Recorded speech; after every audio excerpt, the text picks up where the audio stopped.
Hey guys, இன்னைக்கு நம்ம பார்க்க போகிறது dimensions of cognitive process.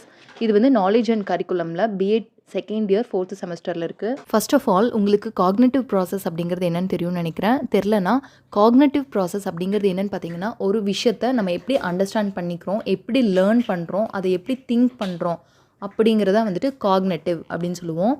Blooms வந்து ஆல்ரெடி நமக்கு ஒரு தியரி கொடுத்துருந்தாரு. அதை ரிவைஸ் பண்ணி 2001ல் இந்த டைமென்ஷன்ஸ் ஆஃப் காக்னேட்டிவ் ப்ராசஸ் அப்படிங்கிறத அதில் 6 லெவல்ஸ் இருக்குது. அது என்னென்னங்கிறது கொடுத்துருக்காங்க. இது எதுக்காகன்னு பார்த்தீங்கன்னா, better learning and understanding of some objectives. ஓகேவா? அதுக்காக தான் இந்த 6 டைமென்ஷன்ஸ் என்னென்ன அப்படின்னு சொல்லி கொடுத்துருக்காங்க. அதுக்கு முன்னாடி ப்ளூம்ஸ் பற்றின ஒரு சின்ன இன்ட்ரடக்ஷன். ப்ளூம்ஸ் பற்றி நம்ம எல்லாருக்கும் தெரியும். அவர் ஒரு எஜுகேஷனல் சைக்காலஜிஸ்ட். அதாவது ஒரு ஸ்டூடெண்ட்ஸ் எப்படியெல்லாம் படித்தா அவங்களுக்கு ஈஸியாக புரியும், ஒரு கரிக்குலம் செட் பண்ணுறவங்க, கரிக்குலம் டெவலப் பண்ணுறவங்க வந்து எந்த மாதிரியான கரிக்குலம் டெவலப் பண்ணணும், எந்த மாதிரியான அப்ஜெக்டிவ்ஸை வச்சா அந்த ஸ்டூடெண்ட்ஸுக்கு ரீச் ஆகும் அப்படிங்கிறது எல்லாம் வந்து நிறைய ரிசர்ச் பண்ணி தியரிஸ் எல்லாம் கொடுத்துருக்காரு. ஸோ அந்த மாதிரி இவர் வந்து காக்னேட்டிவ் ப்ராசஸில் 6 டைமென்ஷன்ஸ் இருக்குது அப்படின்னு சொல்லி ஒரு விஷயத்தை கொடுத்துருக்காரு. இதில் வந்து 6 டைமென்ஷன்ஸ் என்னென்னங்கிறது பார்ப்போம். Remembering, understanding, applying, analysing, இவால்வேட்டிங் and creating. இது வந்து சிம்பிள் ஸ்டெப்ஸில் ஸ்டார்ட் பண்ணி கஷ்டமான ஸ்டெப் வரைக்கும், அதாவது சிம்பிள் டு காம்ப்ளெக்ஸ் அப்படிங்கிற விதத்தில் இது வந்து போயிட்டுருக்கும். இதில் ஃபர்ஸ்ட் ஒன் ரிமெம்பரிங். ரிமெம்பரிங்கிறது வந்துட்டு ஆல்ரெடி நம்ம மைண்டில் இருக்கக்கூடிய மெமரிஸை ரீகால் பண்ணுறது, அதாவது ரீட்ரைவிங் த டெஃபினிஷன்ஸ். ஆல்ரெடி மைண்டில் இருக்கக்கூடிய ஃபேக்ட் அண்ட் லிஸ்ட்ஸ் இதையெல்லாம் வந்து நம்ம ரீகால் பண்ணுறது தான் வந்துட்டு ரிமெம்பரிங் அப்படின்னு சொல்லி சொல்வோம். இது நம்ம ஆல்ரெடி ப்ரீவியஸாக லேர்ன் பண்ண இன்ஃபர்மேஷனை தான் நம்ம ரீகால் பண்ணி சொல்கிறோம்.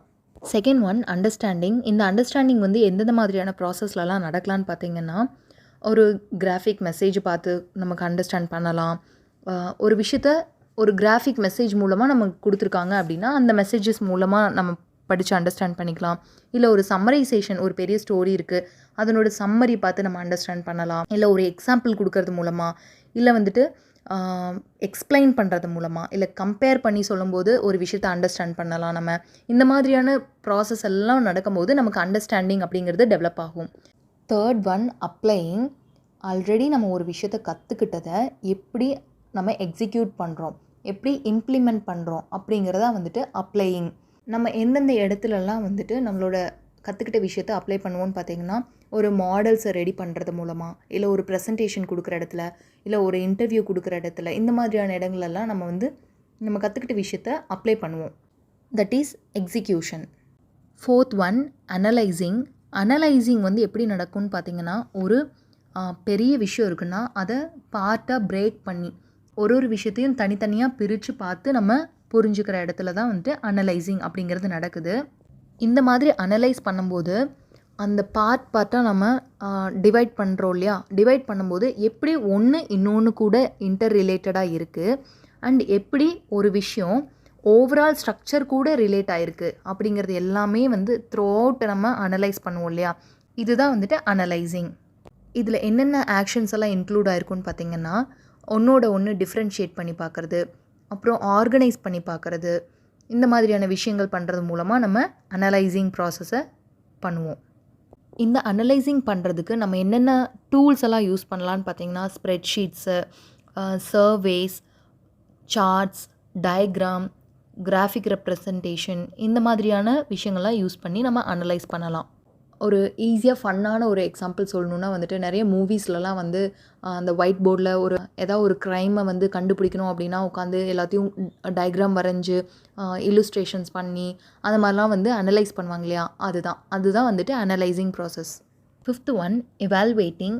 எவால்வேட்டிங் அப்படிங்கிறது என்னென்னு பார்த்தீங்கன்னா, ஒரு விஷயத்தை ஜட்ஜ் பண்ணுறது, இல்லை கிரிட்டிசைஸ் பண்ணுறது, இதெல்லாம் தான் வந்துட்டு எவால்வேட்டிங்கில் வரும். இந்த டாக்ஸானமியில் பார்த்தீங்கன்னா, க்ரியேட் பண்ணுறதுக்கு முன்னாடியே வந்துட்டு இந்த எவால்வேட் பண்ணணும் அப்படின்னு சொல்லி கொண்டு வந்திருக்காங்க.